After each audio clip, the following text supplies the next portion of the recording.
Gamers, gamers, gamers. A surprise content right here, never seen before. We are going to do a tier list for the Sultan's Ascend, a landmark provided by my good friend Ozzy Drongo. Check him out, what a chat. Ozzy, actually, I talked to him like 2 days ago on Discord, and he said, hey, I made this, if you want you can use it for your content. I said, hell yeah. So here I am making it. So what is this Civ tier list, or Civ tier list? Tier list going to be? It's going to be a tier list of all the new landmarks and how good they are in my personal opinion. So we're going to start with all feudal landmarks, then we're going to move on to the castle landmarks, and then we are going to move on to the imperial landmarks. So with that being said, let's get started. The S tier landmark for the feudal age has to be Meditation Gardens. It is really, really good. It's, you know how good Manza Quarry is, that gives you 75 gold per minute? This thing can give you like 120, 130 resources per minute if you get a good enough spawn. And it's really, really, really good. So I love this landmark. I think it's very, very strong, and the fact that you can make it in, you know, feudal age makes it even better. We're going to go with the Ayyubid. And now the Ayyubid wings, how do we do this actually? I guess I'm gonna do the Ayyubid wings for all the wings. So if I do, this is the one where if you research the military wing, all your blacksmith upgrades are researched.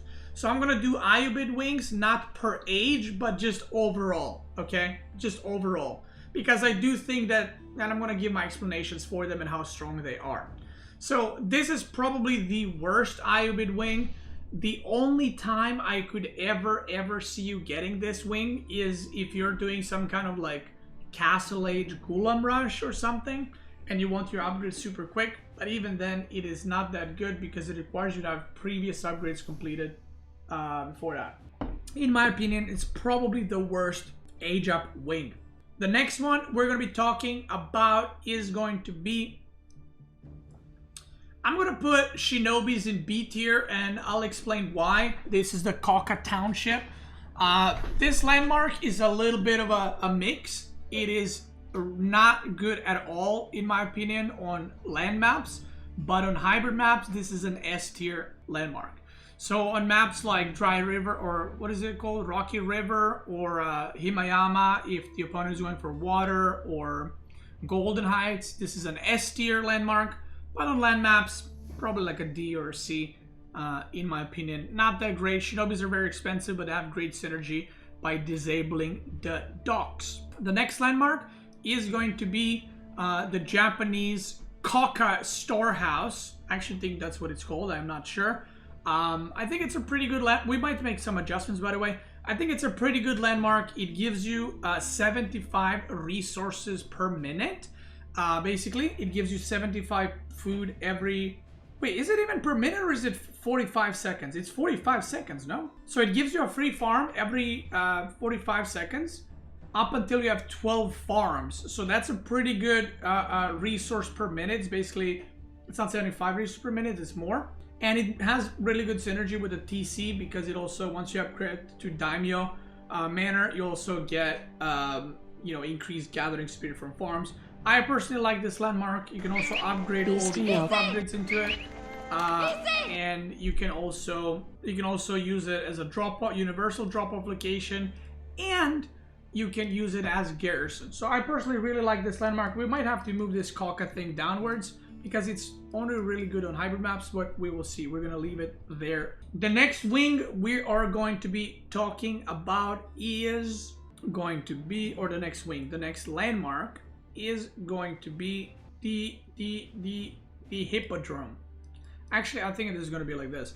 I think the Hippodrome is okay. I'm not a big favorite personally of the Hippodrome. I know a lot of people have been using it in the early game, and I do think it has some good uses, but I think as the time goes, people are going to be taking less and less damage. So I don't think it's going to be good in the long run. I might be wrong. But if you go this landmark, you're basically telling your opponent, I will be massing cavalry, and the opponent can just go spearmen, because the only reason you go for this landmark is for that usable ability that increases damage and movement speed and region of your cavalry. So while I think it's good, it's not that good in my opinion. Now, we've seen a lot of people go for that landmark, but as a landmark, I don't think it's that great. Next one, we're gonna go with the other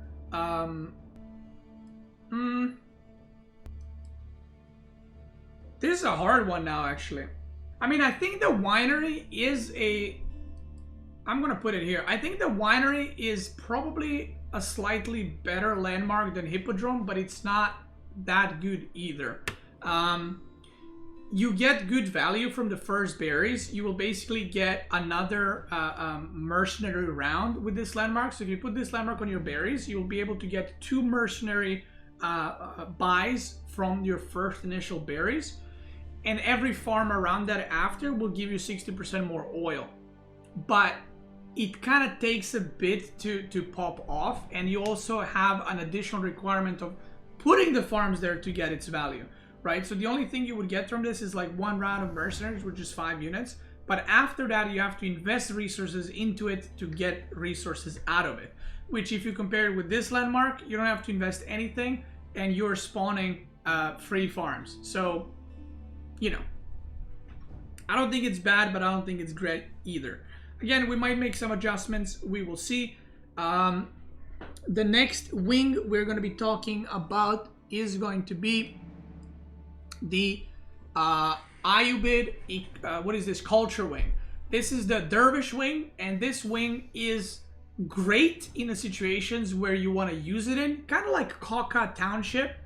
I feel like I should maybe put these in like situational. So it's kind of like Kaka Township, where it can be S tier, but it's not usually very good. And again, I'm putting Ayyubid wings as overall, not just feudal age. So this landmark is most commonly used, or this wing is most commonly used in castle if you're playing against HRE or Order of the Dragon or Zhu Xi's Legacy, who's rushing monks, and you want to age up super fast to get the relics. So you spawn 3 dervish in castle, and you can take 3 relics really quickly. Other than that, this doesn't have that many uses and is not that good overall, in my opinion. So, like I said, it has some uses. I'll probably use it in certain matchups in castle, but overall, there's better choices. Next one we're going to be talking about is going to be, is this the Gamba wing? I think it is. Wait, is this a Gamba wing? No, this is a Gamba wing. Gamba wing, S tier.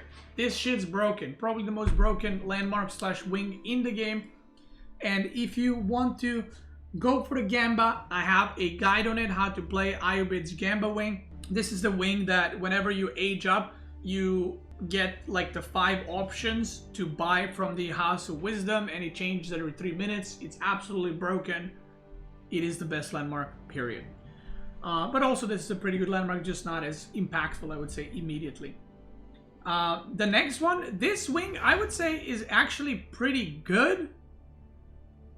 I would say it's pretty good. The problem is, if you have the, like right now, the current meta is with Ayyubids, you go for this trade wing. So if you go for this trade wing, you cannot go for this one. And what this wing does is give you, actually I'm going to put it here. It gives your military buildings 20% more, actually I'm going to put it here, 20% more HP. Now, why is this one strong? Well, if you play on water maps, you can actually put these Atabeg, I think they're called Atabegs. When you put them in a building, that building will produce units 20% more health. So you can put these in docks, and you can put these in stables, you can put these in siege workshops. So if you put them in like barracks or archer ranges, they're not super impressive. But if you're playing in Imperial and you can have 7 Atabegs and you spawn 7 and you put like 5 of them or 6 of them in siege workshops, and then you spam rams with 20% more health, or bombards or mangonels, that is pretty strong. Also, there are some builds that I've seen where you go for this wing in feudal, and then you make camel riders or desert raiders with 20% more health.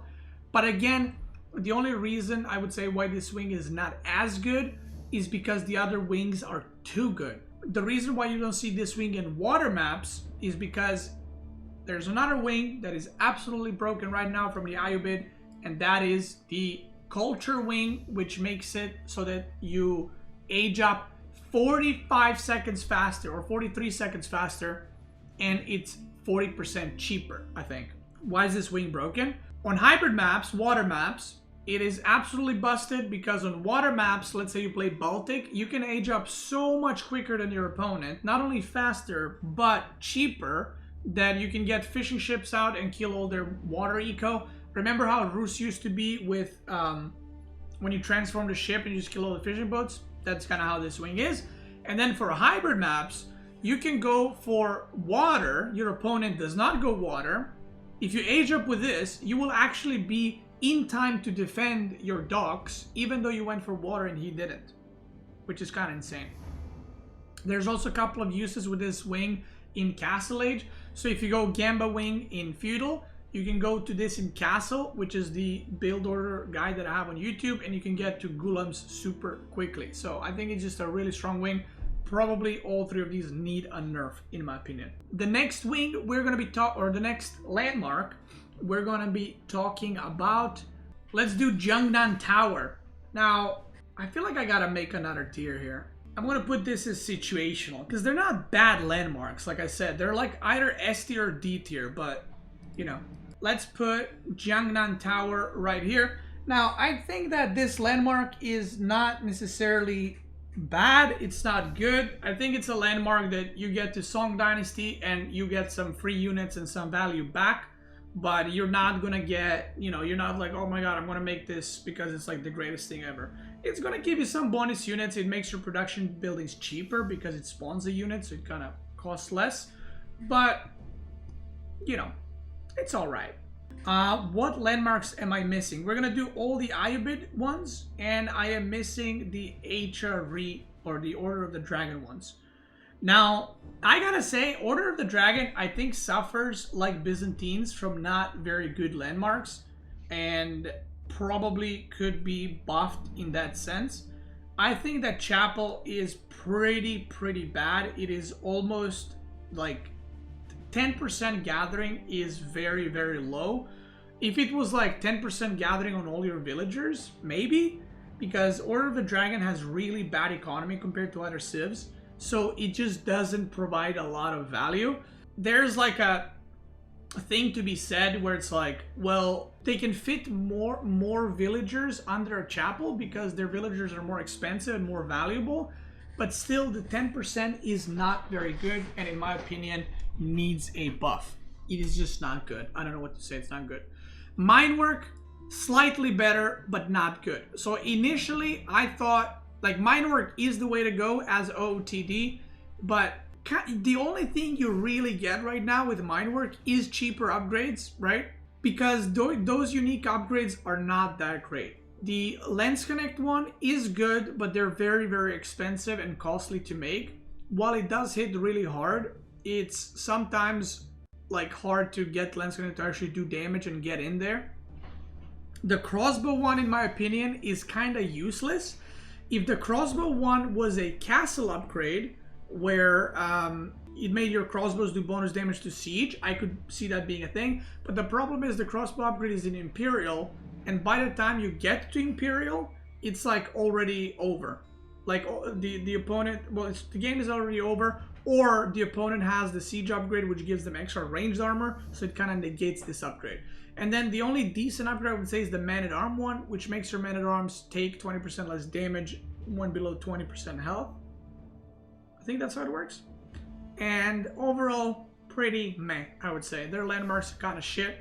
And I think OOTD and Byzantines struggle quite a bit in Feudal Age power up, and I think it's not mostly, but partially because their landmarks are pretty meh.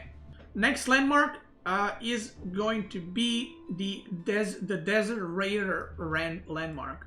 Now, I actually think this landmark is pretty good as a Imperial option. So right now, my Ayyubid build order choice, whatever you want to call it, is, I think I'm going to put Atabeg here, by the way. Atabeg would be higher like here, if these two wings didn't exist. But because these two exist, I have to put it here. Now, this is the military desert raider wing, which basically what it does is if you age up with it in feudal, you get 1 desert raider every 2 minutes. If you age up with it in castle, you get 3. If you age up with it in imperial, you get 7 every 2 minutes.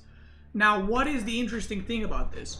Well, even if you age up to imperial with another wing, you can just age up like at 5th age with this one, and you will still get desert raiders, 7 desert raiders. So this might not sound like a lot, 7 units every 2 minutes, but what's strong about this, which I did not know until I played one game, is that every 2 minute thing stacks. Which means that if you're supply blocked and you have 7 in ready to go, it will just continue. So one game, I lost like 50 units and then like 40 something camels just popped out of nowhere. And I was like, what the fuck? And I was like, wait, does this landmark stack? So I don't know if that's a bug. I don't know if that is intended.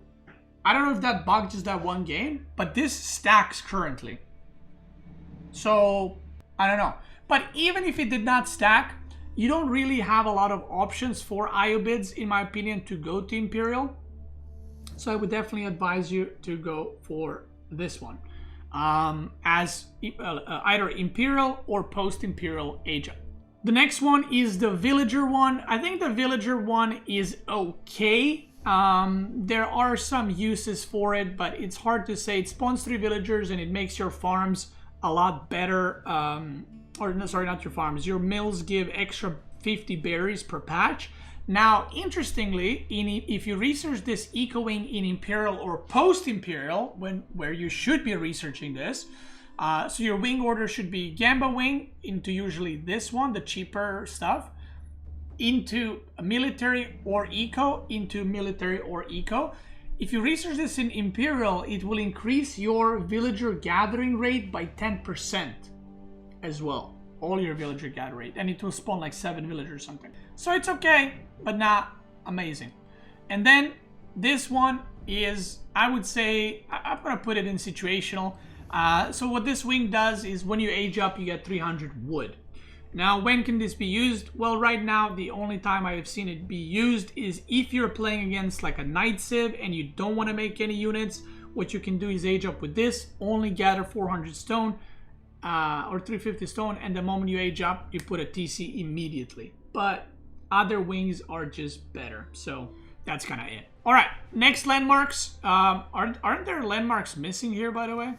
Am I crazy? There are. Where's the OTD landmarks are missing? Oh, and JD landmarks. I mean, JD landmarks are the same. I guess he didn't put them because they're the same. Okay, that makes sense. Oh yeah, he didn't miss them. He didn't put them because I just realized Cathedral and Alsbach and Swabia, he didn't put them in because they're same. Yeah, okay, I'm dumb.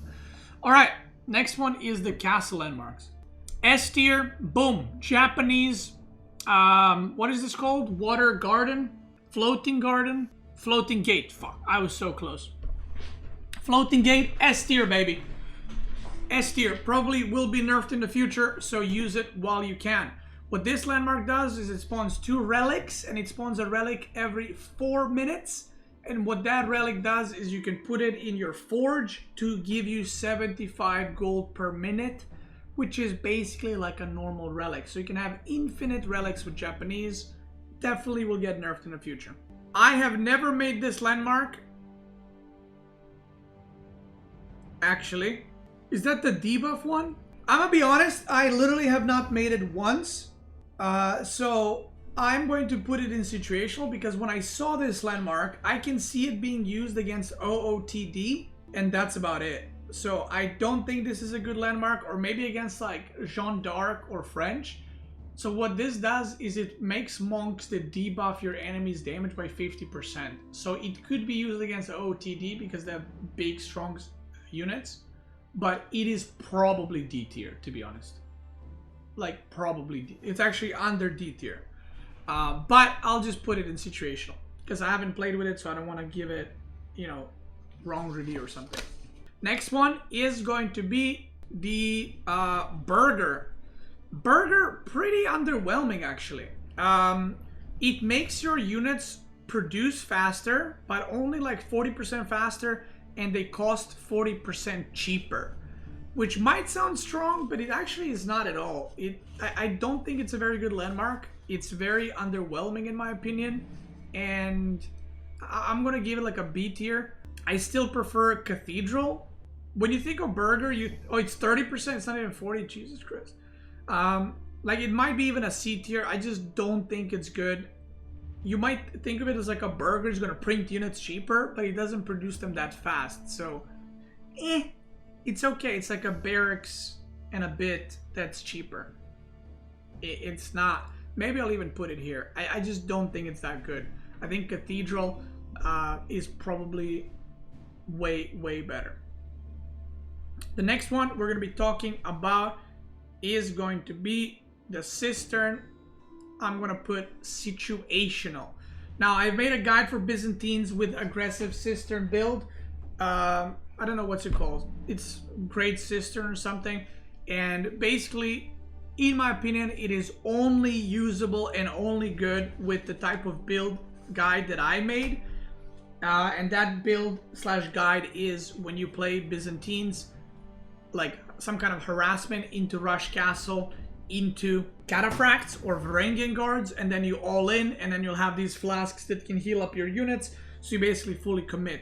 The longer the game goes, this landmark is more and more underwhelming. So, situational and kind of only usable in that sense. We're gonna go with the Buddhist monk, or what monk is this? What is this temple called? Shaolin monk. Okay, I don't know all the Zhu Xi's legacy and Japanese landmark names. Baldman. I think this landmark right now, the meta with Zhu Xi's legacy is either, there's actually a few different builds, but one of the popular builds is rushing Baldman and getting the relics.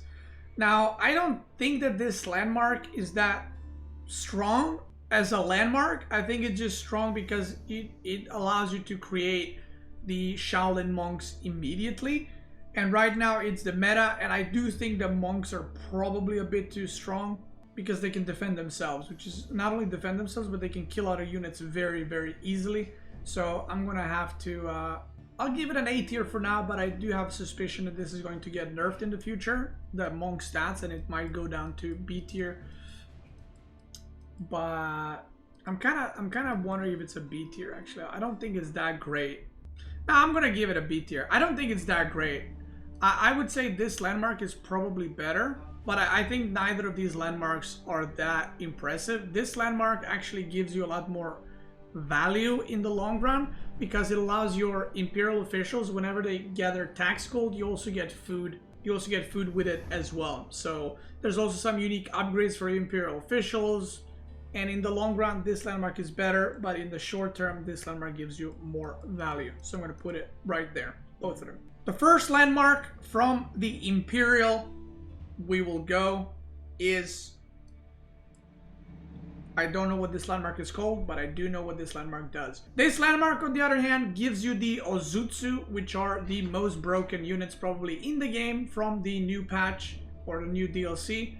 They will 100% get nerfed, and it is busted as hell. This is just a plain go-to, no choice. So, yeah. So do we know the timers on how many units you spawn with this landmark for free? Seconds does it take to produce a full round of this? It takes 1 minute to produce. People are saying 1 minute 15 with level 5 Cistern. I think that this is personally probably an A or S tier. I think investment over time is probably S.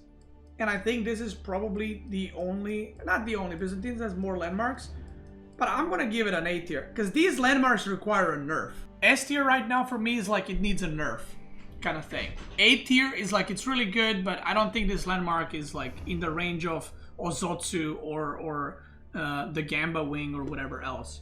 It's 2 minute 30, yeah. So someone said 2 minute 30, but with the level 5 Cisterns, it's 115. I'm gonna give it an A tier. I do think it's so far the best Byzantine landmark, but I don't think it's OP.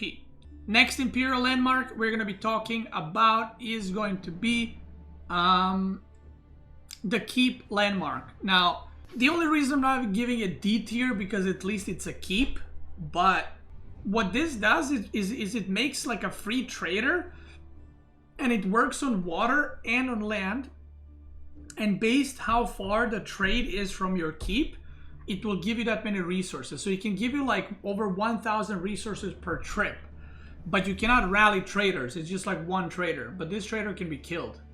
So it's not very good unless you have a super safe trade, but then you got to make a keep in kind of like a safe spot. It's a keep, it's a C tier, but I just don't think it's very good. Next one is going to be, these buildings are the same. Is this not the same building? Okay, what is this one? Actually, oh yeah, the towers are different. I see what you mean. Okay, what is this one? Is this the one that spawns free units? Okay, this is Palatine School. I don't know where to put this one, to be honest. I played once with this. So the way it works is it has a 30% chance to spawn Varangian guards, cataphracts, rams, and another unit. Limitane. On paper, 30% chance to spawn an extra ram or 30% chance to spawn a cataphract. When you make a cataphract, is like, oh, that's value. But the thing is, in Imperial, if you're spamming Varangian guards, or if you're spamming rams, or if you're spamming cataphracts, you probably have enough resources to spam them in the first place. Does that make sense? Like, if you make 5 cataphracts and you get 1 extra, it's like, okay, cool. But if you can spam 30 cataphracts and you can get, 10 extra, the question is, if you made 30, did you already not have enough gold to make the 10 anyway? Extra. Right? The Varangian guard giving bonus is whatever. They're men-at-arms, they're not very expensive. Limitane, I mean, who cares if you spawn extra Limitane? They cost basically only food. And then they can spawn rams, the Byzantine rams, and they can spawn cataphracts, which is probably the most value. And again, if you have enough gold to spam cataphracts in Imperial, you probably have enough gold. You probably have the trade set up. I personally don't think that it's that great. You can get extra rams if you spam rams, but again, it's alright. The other landmark is the landmark that I think is a lot better in my opinion, and we're gonna count this as the engineering landmark. Again, I don't know which one is which. What the engineering landmark does is allows you to produce siege units with olive oil. And this is basically not only giving you different siege units, but it's also giving you siege units for free, aka from olive oil, which is in this case replacing gold. So you can look at it like it's replacing gold. How is it not an S tier? Because the units from it are extremely expensive. So it's not like you can spam 30 nest of bees. It costs like 1,000 oil to make 1 siege unit. So you can make nest of bees, pao, hui pao, and you can make cannon from French. So again, it's a good landmark, but it is also very, very expensive, and you cannot get instant value from this landmark. This landmark is very, very like late into the game, right? When you have like 40, 50, 60 farms made up, and then you can make siege from it. So yeah, I'm gonna say it's A tier. Again, I don't think it requires a nerf, but I do think it's a good landmark. And last but not least, we got 2 more, which are the Zhu Xi's legacy landmarks, and I actually don't know which one is which, so I need Twitch chat's help. One is the one that toggles on stuff, and the other one is the landmark that you have upgrades in. I'm gonna say S needs nerf, so people kind of understand. The pagoda one is library. This is library? Okay. This one right now, I'm gonna give it an A tier. This is basically what makes Zhu Xi's legacy not playable in the late game, but strong in the late game. So I don't think this landmark needs a nerf, but this landmark definitely, you need it. The reason why you need it is Zhu Xi's legacy does not have hand cannoneers. So in order for you to have late game range comp, you need to get 10,000 bolts upgrade, which gives your Zugenu and your crossbows another extra shot, which makes your crossbows a bit better. Because you don't have a strong ranged unit, If you can upgrade your crossbows to be a little bit extra, obviously that's something you will do because you will be massing crossbows in the late game with them. You can make grenadiers, but they're not the same and they don't fulfill the same role. And then the last landmark is this one, which I don't know what it's called. And by the way, also this landmark allows you to make the knights that I don't remember their name. Twitch chat knows. It allows you to mass knights which have a crap ton of health and damage, which is also very, very good. Imperial guards, thank you. And then this landmark, I would honestly say it's good, but I don't think it's like incredible. The reason for that is it has different toggles. So one toggle is increases your infantry movement speed. One toggle is increases your ranged on gunpowder units, including keeps, which is nice, especially if you have mass bombards or nest of bees or something. One toggle increases your cavalry damage by 20%, and then one toggle, I don't know what it does. There's another toggle. So these toggles are strong and can be used very efficiently. I just don't think that this is a landmark where it's like, oh my god, he went for that, now I'm dead kind of thing. It's a bonus and it's an Imperial landmark and it just gives you one thing, right? If it gave you multiple things, that'd be busted as hell. But the fact that it gives you one thing and the fact that you will always age up with this landmark first, that means that in order to unlock this one, you need to pay an extra 2,400, 1,200 gold. So it's good, but it's not crazy good. D tier, yeah, D tier in my opinion is like needs a buff, or kind of like what's the point? Like maybe I would even put this in situational, the blacksmith upgrade. It's very situational, but these landmarks, I would like them to be perhaps less situational than they currently are and stronger overall.